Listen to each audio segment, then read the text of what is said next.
Hey folks, and welcome to Seller Saturday, where I answer some of the most common questions that home sellers have. And today I'm going to talk about what it means to list your house as is, and can you do that? The short answer to that question is yes, you can list your house as is.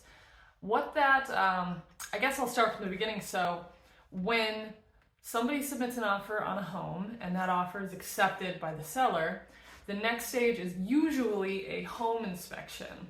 Now, sometimes major issues might come up in the home inspection that neither the buyer or the seller knew about at the time that the offer was submitted. And in these situations, it's not uncommon for the buyer to go back to the seller and ask if they would be willing to fix some of these problems before closing.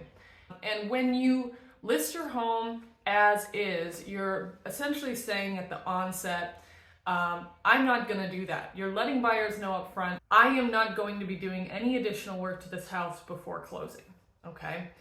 That could be because you know that the house needs work, and that's already been factored into the price. It could be because perhaps the seller is out of state or remote and simply doesn't have the ability, or it could be because the seller just doesn't want to. There are some things to remember though.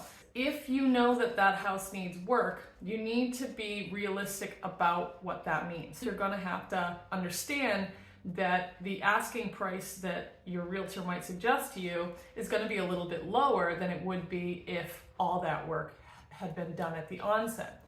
So if you have a house that has a lot of deferred maintenance and some problems, and it happens to be a 3-bedroom, 1-bath, it might not be fair to list it for the same price as the 3-bedroom, 1-bath on your street that was completely updated and well maintained.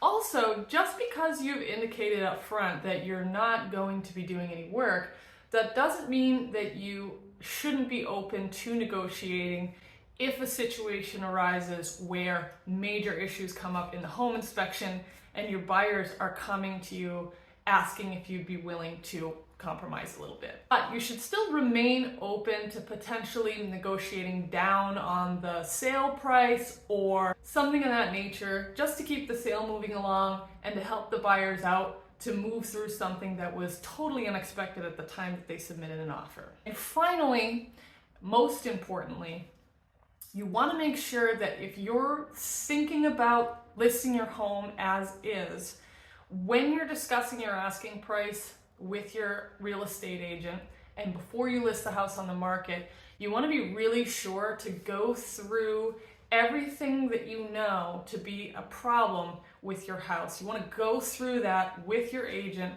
and here's why. There's a couple of reasons. First of all, it'll help your real estate agent come up with the most accurate asking price at the onset. It's much better to be realistic at the onset than to have a listing that is on the market sitting there, price drop after price drop. Okay, that never looks good. And second of all, every single thing that you disclose in advance when you first list your house is one less thing that the buyers can eventually come back to you and ask to renegotiate on because it's disclosed in the listing. Therefore, they can't justifiably ask for money off for it later on after the fact. Hopefully that answered your questions about selling a house as is. As always, if you have any questions about your specific situation that weren't answered in this video, reach out to me anytime. Hope this Seller Saturday was useful, and we'll talk to you soon. Bye.